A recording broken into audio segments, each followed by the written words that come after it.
በ1900 የተነሳውን የጦር ኃይል ታሪካችንን ይዘን በዱላ ቅብብል ዛሬ ላይ ደርሰናል። ይህ ሞርስ ኮሙኒኬሽን ነው። የኢትዮጵያን ሉዓላዊ ግዛት እየጠበቀና እያስከበረ ዛሬ ላይ ያደረሰውን ትናንት ደሙን ያፈሰሰ አጥንቱን የከሰከሰውን እያመሰገንን ታሪኩን እየተረክን የፈጸመውን ጀብድ እየዘከርን ለዛሬው የጦር ኃይል ብርታት እንዲሆነው እያደረግን ለነገው ተተኪ ጀግንነትን እንዲወርስ ተግተን እንሰራ።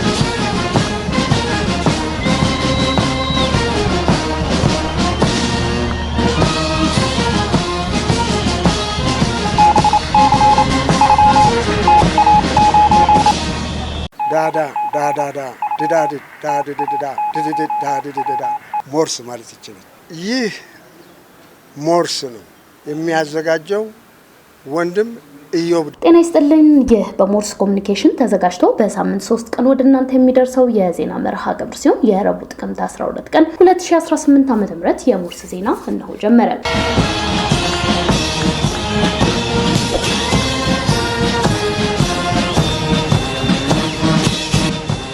በቅድሚያም አርዕስተ ዜናዎቹን የኢትዮጵያ ባህር ኃይል የሰራዊት አባላት የዝግጁነት አቅማቸውን የሚያጎለብት ስልጠና እየወሰዱ መሆናቸው ተሰማ። ማህበራዊ ኃላፊነቱን እየተወጣ በየቀኑ 500 ወገኖችን የሚመግበው የታታሪው ኢትዮጵያ ተምሳሌት ቢኬጂ እውቅና ተሰጠው። የኢትዮጵያ ብሔራዊ ባንክ ህገወጥ ስራዎችን ያከናውናሉ ባላቸው የሐዋላ አስተላላፊዎች ላይ የማያዳግም ሰፊ እርምጃ ለመውሰድ ተዘጋጅቻለሁ አለ።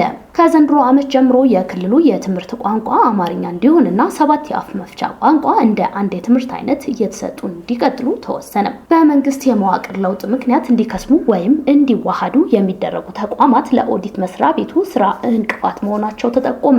ከባሌ ወደ ቡሬ የተደረገው የፌዴራል መንግስት ከፍተኛ አመራሮችና የመከላከያ አመራሮች የአፋር ክልል አመራሮችን ያካተተ ቡድን ወደ አሰብ መዳረሻ የሆነችው ቡሬ ከተማ ገብተው መከሩ። ከውጭ ሳናኤ ታካቺ የመጀመሪያዋ የጃፓን ሴት ጠቅላይ ሚኒስቴር በመሆን ተመረጡ። ሙዚየሙን ሰብረው የገቡ ዘራፊዎች እጅግ ውድና ታሪካዊ የተባሉ ጌጦችን በደቂቃዎች ውስጥ ዘርፈው መሰወራቸው ተነገረ።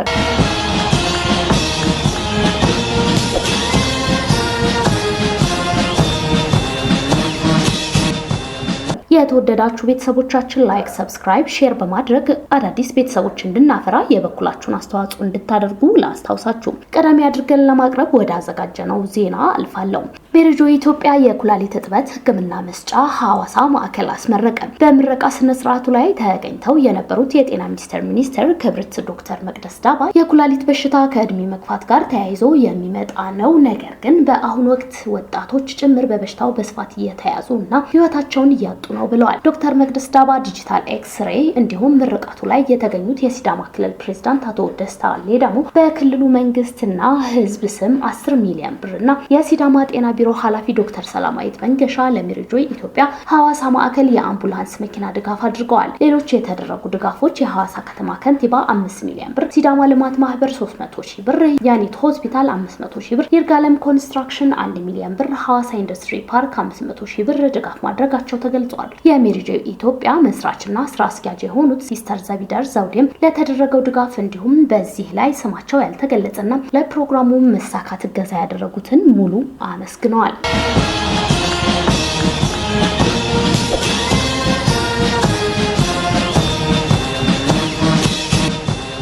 ኢትዮጵያ ከቻይና ከተበደረችው 5.38 ቢሊዮን ዶላር ቢያንስ ከፊሉን ብድር በዩዋን ለመክፈል ከቻይና ጋር መነጋገር ጀምራለች። ይህንን ጥያቄ ኢትዮጵያ በይፋ ማቅረቧን የብሔራዊ ባንክ ገዢ ኢዮብ ተካልኝ በዓለም አቀፍ የገንዘብ ተቋም IMF ጉባኤ ላይ በነበራቸው ቃለ መጠይቅ ገልጸዋል። ኢትዮጵያ ዕዳዋን በዩዋን ለመክፈል ከቻይና ጋር ስምምነት ላይ የምትደርስ ከሆነ በዶላር ትከፍለን ከነበረው አነስተኛ ወለድ እንድትከፍል ያግዛል። በተመሳሳይ ስምምነት በቅርቡ ኬንያ ዕዳዋን በዩዋን ለመክፈል ከቻይና መንግስት ጋር ስምምነት ላይ በመድረሷ ሀገሪቱ 215 ሚሊዮን ዶላር የወለድ ክፍያ ማዳን ችላለች። የብሔራዊ ባንክ ገዢው አቶ ኢዮብ ተካልኝ ይፋዊ ጥያቄ መቅረቡን ይግለጽ እንጂ ከዕዳዋ ምን ያህሉ በዩዋን ለመክፈል እንደታቀደ ከመግለጽ ተቆጥበዋል። ዘገባው የቲክቫህ መጋዚን ነው።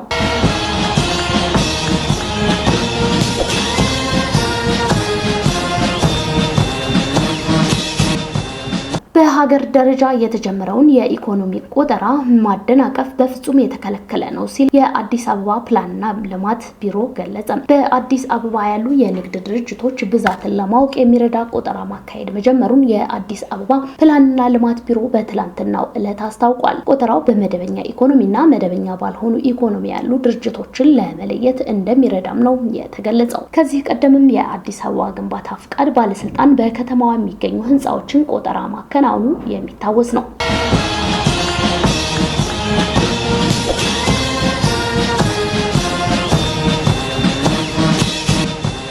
በአኤካ ጠቅላይ ንግድ ስራ ኃላፊነቱ የተወሰነ የግል ማህበር በፈሳሽ የተፈጥሮ ጋዝ የሚሰሩ ተሽከርካሪዎችን ወደ ሀገር ውስጥ ለማስገባት የሚያስችል ስምምነት ተፈራረመ። በአኤካ ስምምነቱን ከቻይና የመኪና አቅራቢ ሻክማን ኩባንያ ጋር የተፈራረመ ሲሆን ኩባንያው በተፈጥሮ ጋዝ የሚሰሩ መኪናዎችን ለበአኤካ የሚያቀርብ ይሆናል። በዚህም በአኤካ በፈሳሽ የተፈጥሮ ጋዝ የሚሰሩ ተሽከርካሪዎችን በመቀበል ወደ ሀገር ውስጥ እንደሚያስገባና በቅርቡም 150 ተሽከርካሪዎች እንደሚገቡ ተገልጿል። በተጨማሪም በአኤካ በፈሳሽ የተፈጥሮ ጋዝ የሚሰሩ ተሽከርካሪዎችን መገጣጠሚያ ፋብሪካ ዝግጅት መጠናቀቁና በመጀመሪያ ዙር 1500 መኪናዎችን ለመገጣጠም መታቀዱ በስምምነቱ ወቅት ተጠቁሟል። ይህ በእንዲህ እንዳለ ኢትዮጵያ ወደ ሀገር ውስጥ ከሚገቡ ተሽከርካሪዎች 99 በመቶዎቹ የኤሌክትሪክ ለማድረግ ማቀዷን የትራንስፖርትና ሎጂስቲክስ ሚኒስቴር አስታወቀ። የትራንስፖርትና ሎጂስቲክስ ሚኒስትር ዴኤታ አቶ በርኦ ሐሰን የኤሌክትሪክ ተሽከርካሪን በተመለከተ ለጋዜጣ ፕላስ በሰጡት ማብራሪያ ከ10 ዓመት በኋላ ከውጪ ወደ ኢትዮጵያ የሚገቡ ተሽከርካሪዎች 99 በመቶ የኤሌክትሪክ ይሆናሉ። 115,000 የኤሌክትሪክ ተሽከርካሪዎች በኢትዮጵያ መንገዶች ላይ አሉ ያሉት አቶ በርኦ ይህም በሀገሪቱ ከሚገኙ አጠቃላይ ተሽከርካሪዎች ቁጥር 7 በመቶ ይሸፍናል ብለዋል። በኢትዮጵያ ከ10 ዓመት በኋላ የኤሌክትሪክ ተሽከርካሪዎች ቁጥር ከግማሽ ሚሊዮን በላይ ለማድረስ መታቀዱን ጠቅሰው ወደ ኢትዮጵያ የሚገቡ ተሽከርካሪዎች 99 በመቶዎቹ የኢትዮጵያ ለማድረግ መታቀዱን ገልጸዋል።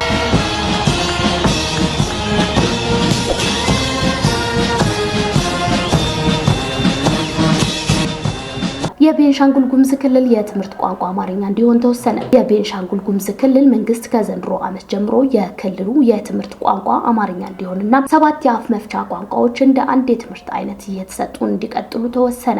ጊዜያዊ ነው የተባለው ይህ አሰራር በዚህ ዓመት በቅድሚያ መደበኛ ወይም ኬጂ እና በአንደኛ ክፍል ተማሪዎች ላይ የሚተገበር ሲሆን በየዓመቱ ወደ ሌሎች የክልል ደረጃዎች እያደገ እንደሚሄድ የክልሉ ትምህርት ቢሮ ገልጿል። የተለያዩ ብሔር ብሔረሰቦች መኖሪያ የሆነው የቤንሻንጉል ጉሙዝ ክልል በክልሉ የሚነገሩ አፍ መፍቻ ቋንቋዎች ትምህርት መስጠት የጀመረው በ2001 ዓ.ም ነበር። የመማር ማስተማሪያ ቋንቋ ሆነው ከሚያገለግሉት አፍ መፍቻዎች መካከል ቤንሻንጉልኛ፣ ጉሙዝኛ፣ ሽናሻኛና ማኦኛ ይገኙበታል። ኮማኛ፣ ጎማኛ፣ ኦሮምኛና አማርኛም ትምህርት ይሰጥባቸው ከነበሩ የአፍ መፍቻ ቋንቋዎች መካከል ናቸው። በክልሉ የሚገኙ ተማሪዎች ከአንደኛ ክፍል ጀምሮ ሂሳብና የሳይንስ ትምህርት አይነቶችን በእነዚህ ቋንቋዎች የሚማሩ ሲሆን 7ኛ ክፍል ላይ የመማር ማስተማሪያ ቋንቋ እንግሊዘኛ ይሆናል። የቤንሻንጉል ጉሙዝ ክልል ትምህርት ቢሮ በክልሉ ላሉ የወረዳ የልዩ ወረዳ ከተማ አስተዳደር መዋቅሮች በጻፈው ደብዳቤ ከዘንድሮ የ2018 ትምህርት ዘመን አንስቶ ይህ አሰራር መቀየሩን አስታውቋል። የቢሮ ኃላፊ ዶክተር ተመስገን ዲሳሳ ውሳኔው መተላለፉን ለቢቢሲ አረጋግጠዋል። በቢሮ ኃላፊ የተጻፈው ደብዳቤ እንደሚያስረዳው ላለፉት 17 ዓመታት ተግባራዊ ሲሆን የቆየው አሰራር የተቀየረው የቤንሻንጉል ጉሙዝ ክልል መንግስት ካቢኔ ባለፈው ወር መስከረም 10 2018 ዓ.ም ያሳለፈውን ውሳኔ ተከትሎ ነው።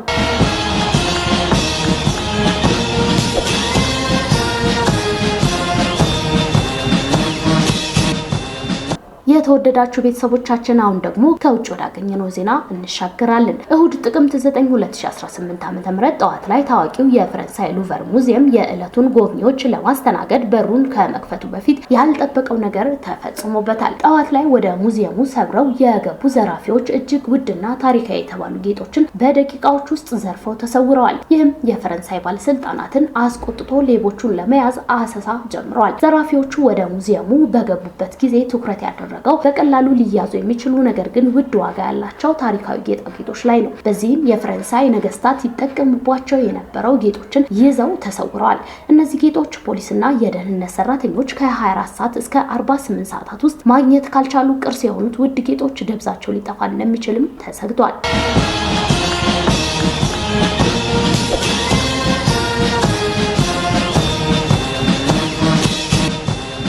ሳናኤ ታካቺ የመጀመሪያዋ የጃፓን ሴት ጠቅላይ ሚኒስትር በመሆን ተመረጡ። የጃፓን ፓርላማ ሳናኤ ታካቺን የሀገሪቱ የመጀመሪያ ሴት ጠቅላይ ሚኒስትር አድርጎ መርጧል። ይህም በሀገሪቱ የፖለቲካ ታሪክ ውስጥ ታሪካዊ ምዕራፍ ነው ተብሏል። ገዢውን ሊበራል ዲሞክራቲክ ፓርቲን የሚመሩት ታካቺ 465 መቀመጫዎች ባሉት የታችኛው ምክር ቤት 237 ድምጽ በማግኘት 149 ድምጽ ያገኙትን የህገ መንግስት ዲሞክራቲክ ፓርቲ ዮሺሂኮ ኖዳን አሸንፈዋል። የጃፓን 104ኛው ጠቅላይ ሚኒስትር በመሆን በከፍተኛ ምክር ቤት ድጋፍ አግኝተዋል። የቀድሞ ጠቅላይ ሚኒስትር ሺገሩ ኢሺባ ከምርጫው ሽንፈት በኋላ ስልጣናቸውን መልቀቃቸውን ተከትሎ ነው እርሳቸው የተሾሙት። ታካቺ የ3 አስርት ዓመታት የፓርላማ ልምድ ያላቸው አንጋፋ ፖለቲከኛ ሲሆኑ ቀደም ሲል የኢኮኖሚ ደህንነት ሚኒስትርና የሀገር ውስጥ ጉዳይ ሚኒስትር በመሆን አገልግለዋል። ጃፓን በ5 ዓመታት ውስጥ አምስተኛውን የጠቅላይ ሚኒስትር ለውጥ ያየች ሲሆን ይህም ሀገሪቱ በተደጋጋሚ የአመራር ሽግግር እንደምታደርግ የሚያሳይ ነው። አዲሱ መንግስት ኢኮኖሚውን እንደገና ለማነቃቃት የስነ ህዝብ አወቃቀር ችግሮችን ለመፍታትና ጃፓን በቀጠናዊና ዓለም አቀፍ ጉዳዮች ያላትን ሚና ለማጠናከር ትኩረት ይሰጣል ተብሎ ይጠበቃል ሲል ሮይተርስ ዘግቧል።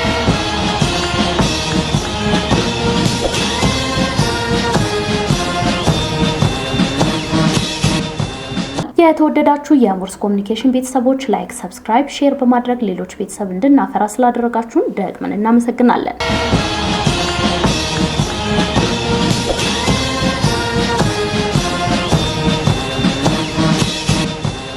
አርስተ ዜናውን በድጋሚ ላስታውሳችሁ። የኢትዮጵያ ባህር ኃይል የሰራዊት አባላት የዝግጁነት አቅማቸውን የሚያጎለብት ስልጠና እየወሰዱ መሆናቸውን፣ ማህበራዊ ኃላፊነቱን እየተወጣ በየቀኑ 500 ወገኖችን የሚመግበው የታታሪው ኢትዮጵያ ተምሳሌት ቢኬጂ የተሰጠው እውቅና፣ የኢትዮጵያ ብሔራዊ ባንክ ህገወጥ ስራዎችን ያከናውናሉ ባላቸው የሐዋላ አስተላላፊዎች ላይ የማያዳግም ሰፊ እርምጃ ለመውሰድ ተዘጋጅቻለሁ ማለቱ፣ የቤንሻንጉል ጉሙዝ ክልል መንግስት ከዘንድሮ ዓመት ጀምሮ የክልሉ የትምህርት ቋንቋ አማርኛ እንዲሆንና 7 የአፍ መፍቻ ቋንቋዎች እንደ አንድ የትምህርት አይነት የተሰጡ እንዲቀጥሉ መወሰኑ፣ በመንግስት የመዋቅር ለውጥ ምክንያት እንዲከስሙ ወይም እንዲዋሃዱ የሚደረጉ ተቋማት ለኦዲት መስሪያ ቤቱ ስራ እንቅፋት መሆናቸው፣ ከውጭ ሳናኤ ታካቺ የመጀመሪያዋ የጃፓን ሴት ጠቅላይ ሚኒስትር በመሆን መመረጣቸው፣ ሙዚየሙን ሰብረው የገቡ ዘራፊዎች እጅግ ውድና ታሪካዊ የተባሉ ጌጦችን በደቂቃዎች ውስጥ ዘርፈው መሰወራቸውን ተነገረ።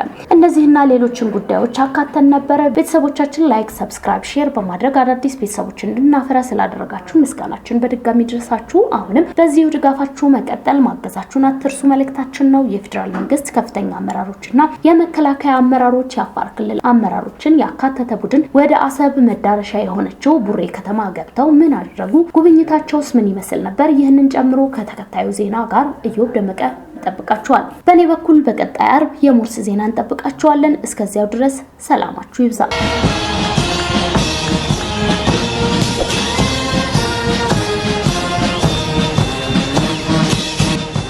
500 ወገኖችን የሚመግበው የታታሪዋ ኢትዮጵያ ተምሳሌት ቢኬጂ እውቅና ተሰጠው። በላይነህ ክንዴ ግሩፕ በበላይነህ ክንዴ ፋውንዴሽን አማካኝነት ከ2015 ዓ.ም ጀምሮ ከአዲስ አበባ ከተማ የምገባ ማዕከል ገንብቶ በየቀኑ 500 ዜጎችን እየመገበ የሚገኘው የታታሪዋ ኢትዮጵያ ተምሳሌት ቢኬጂ ባለፉት 3 ዓመታት ለአንድም ቀን ሳያቋርጥ ምገባውን እውን ሲያደርግ መቆየቱ ተሰምቷል። ከመደበኛው ምገባ በተጨማሪ በዓላትን ታሳቢ በማድረግም ልዩ ዝግጅቶችን ለተመጋቢዎች ሲያዘጋጅ የቆየው ቢኬጂ ባደረጋቸው የበጎ ፈቃድ አገልግሎቶች እውቅና ተሰጥቶታል። መስጠት አያጎልም የሚሉት የቢኬጂ ቦርድ ሰብሳቢ አቶ በላይነህ ክንዴ የበጎ ፈቃድ ስራዎችን ከቢኬጂ ስኬቶች ውስጥ የሚጠቀስ ነው ብለዋል። ቢኬጂ ከአዲስ አበባ በተጨማሪ በሌሎች ክልሎችም ማዕድ ሲያጋራ የቆየ ሲሆን የትምህርት፣ የጤናና ሌሎች መሰረተ ልማቶችን በመገንባት ላይ ይገኛል። ባለፉት 5 ዓመታት ብቻ ቢኬጂ 1 ቢሊዮን ብር ለማህበራዊ ኃላፊነቶች ወጪ ማድረጉም ታውቋል።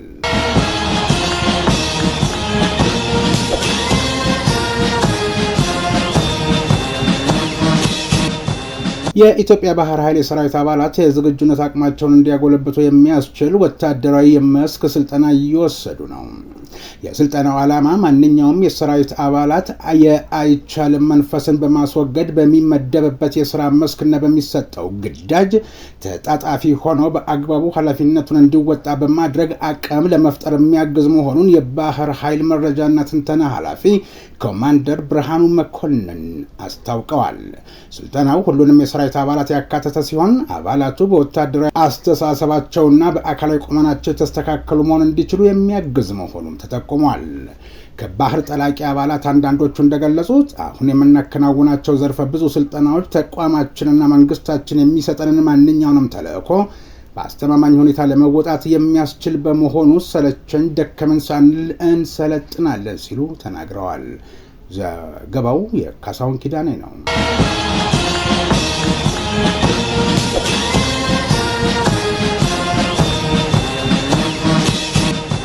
ብፁዕ ወቅዱስ አቡነ ማትያስ ቀዳማዊ ፓትርያርክ ርዕሰ ሊቃነ ጳጳሳት ዘኢትዮጵያ ሊቀ ጳጳስ ዘአክሱም ወዕጨጌ ዘመንበረ ተክለ ሃይማኖት የቅዱስ ሲኖዶስ አብይ ጉባኤ መጀመሩን አስመልክቶ መልእክት አስተላለፉ። በዚህም መልእክታቸው የእርስ በርስ ግጭቶች ቆመው ግጭቶች በውይይትና በድርድር እንዲፈቱ ጉባኤው የበኩሉን ጥረት ማድረግ እንደሚገባው አስገንዝበዋል። በሀገራችን ያለው ያለመረጋጋት በህዝባችን አጠቃላይ ስነ ልቦና በሀገሪቱ አንድነትና እድገት የሚያስከትለውን ጫና በቀላሉ የሚታይ አይሆንም። የህዝቡ ስነ ልቦና ከተጎዳ የነገው ዕድል ጤናማ ይሆናል ተብሎ አይታሰብም ብለዋል ቅዱስነታቸው። ፓትርያርኩ ቀጥለውም ችግሩ እየታየ ያለው በዋናነት በሀገራችን ፖለቲከኞች በመሆኑ ነገሩ የተወሳሰበና የተራዘመ እንዲሆን አድርጎታል። በመሆኑም ይህ የእርስ በርስ ግጭት ቆሞ ችግሮች በውይይትና በድርድር በመፍታት የወንድማማች እልቂት የሚያስቆም የሰላምና የእርቅ ዕድል ቅድሚያ እንዲሰጠው ጉባኤው የበኩሉን ጥረት ማድረግ ይገባዋል። የነገው ትውልድ ልማታዊ ተስፋ እውን ሊሆን የሚችለው ሰላምና አንድነት ሲኖር ነውና መንግስት፣ ተፎካካሪ ፖለቲከኞችና ነፍጥ ያነሱ ወገኖች ሁሉ ለሰላም መስፈንና ለልማት እድገት መረጋገጥ ሲባል ወደ መግባባት እንዲመጡ በእግዚአብሔር ስም አባታዊ ጥሪያችንን እናስተላልፋለን ብለዋል።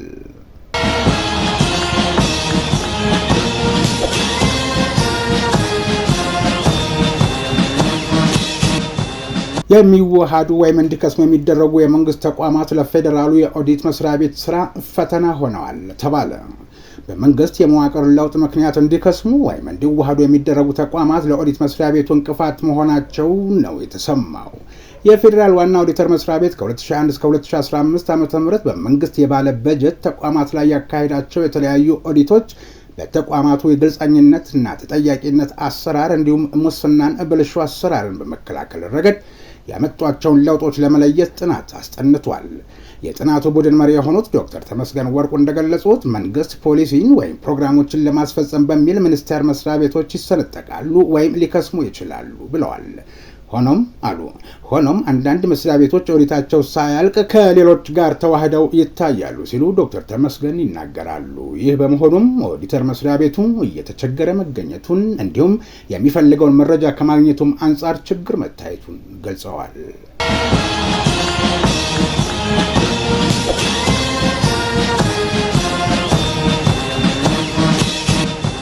ባሌ ላይ በኢትዮጵያ ለውጥ ዙሪያ ሲመክሩ ከነበሩት የፌዴራል መንግስት ከፍተኛ ባለስልጣናት መካከል የጠቅላይ ሚኒስትሩ የምስራቅ አፍሪካ ጉዳዮች አማካሪ ሚኒስትር ጌታቸው ረዳና የብሔራዊ መረጃና ደህንነት ዳይሬክተር አምባሳደር ሬድዋን ሁሴን ከባሌ ወደ ቡሬ ማቅናታቸው ተሰምቷል። ከአሰብ ከተማ በቅርብ ርቀት የምትገኘው ቡሬ ከአቶ ጌታቸውና ከአምባሳደር ሬድዋን ጋር የመከላከያ ሚኒስቴር ወታደራዊ መኮንኖች አብረዋቸው ከቀይ ባህር 60 ኪሎ ሜትር ርቀት በምትገኘው ቡሬ ከተማ ከአፋር ክልል ከፍተኛ የስራ ኃላፊዎች ጋር ተገናኝተው መምከራቸው ሲታወቅ የምክክሩ ነጥብ ይፋ አልሆነም። የፌዴራል መንግስት ከፍተኛ አመራሮችና የመከላከያ ወታደራዊ መኮንኖች ከአፋር ክልል አመራሮች ጋር በቡሬ ከተማ ያደረጉት ጉብኝትና የተነሳው የውይይት ሀሳብ በዝርዝር አይገለጹም እንጂ ቡሬ ከተማ በኢትዮ ኤርትራ ጦርነት ወቅት የነበራትን ሚና በማስታወስ መንግስት በባህር በርና በወደብ ላይ ያለው ፍላጎቱ ከፍላጎት ባሻገር ወደ ቁርጠኝነት የመሸጋገሩ የመጀመሪያው ምዕራፍ ሆኖ ሊታይ ይችላል ሲሉ የሚናገሩ አልታጡም።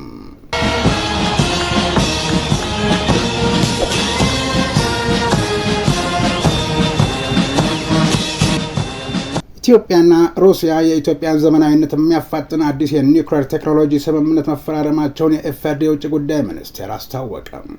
የኢትዮጵያ የውጭ ጉዳይ ሚኒስትር ዶክተር ጌዲዮን ጢሞቴዎስ በሩሲያ ፌዴሬሽን ያደረጉትን ይፋ የስራ ጉብኝት በተሳካ ሁኔታ ማጠናቀቃቸውን ገልጸዋል።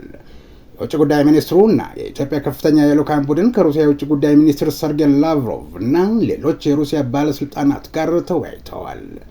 በዚህም የኒውክሌር ኃይል ማመንጫ ፕሮጀክትን የሚመለከት ወደፊት በሚካሄድበት መንገድ ዙሪያ በተለያዩ ዘርፎች ያለውን ትብብር በማሳደግ እና በሩሲያና በኢትዮጵያ መካከል ያለውን ጥልቅ ታሪካዊ ትስስር በማጠናከር ላይ ያተኮረ ውይይት መደረጉን አነስተዋል።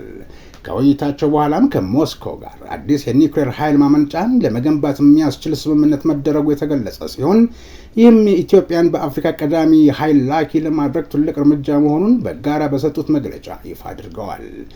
ይህ ትልቅ ምዕራፍ ነው የተባለለትና በኒውክሌር የድርጊት መርሃ ግብር ስር ኢትዮጵያን ከሩሲያ ጋር የተፈራረመችው አዲሱ የኒውክሌር ጣቢያ ግንባታ ስምምነት ሀገሪቱ ወደ ኢንዱስትሪ የምታደርገውን ሽግግርና ዘመናዊነት በከፍተኛ ሁኔታ ያፋጥነዋል ተብሎ ይጠበቃል። ሩሲያ ከኢትዮጵያ ጋር የተፈራረመችውን የጋራ ወታደራዊ ትብብር በማክበር የኢትዮጵያን የመከላከያ ተቋም ለማዘመን እንዲሁም ኢትዮጵያ በአፍሪካ ቀዳሚ ኢነርጂ አቅራቢ የመሆን ትልሟን ለመደገፍ ዝግጁ ናት ሲሉ የሩሲያ የውጭ ጉዳይ ሚኒስትር ሰርጌይ ላቭሮቭ አረጋግጠዋል።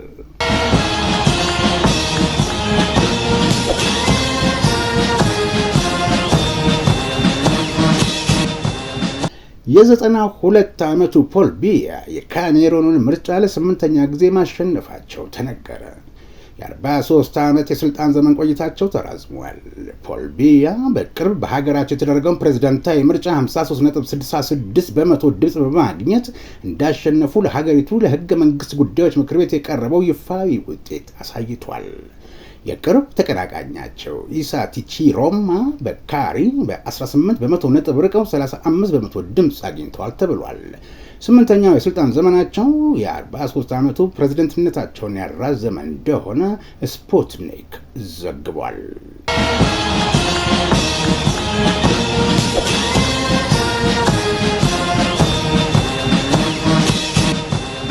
የተወደዳችሁ የሞርስ ኮሚኒኬሽን ቤተሰቦች ላይክ፣ ሼር፣ ሰብስክራይብ ማድረጋችሁን እንዳትዘነጉ። የጥቅምት 12 2018 ዓ.ም የሞርስ ዜና የስካሁኑ ነበር። በቀጣይ በአርብ የሞርስ ዜና እንጠብቃችኋለን።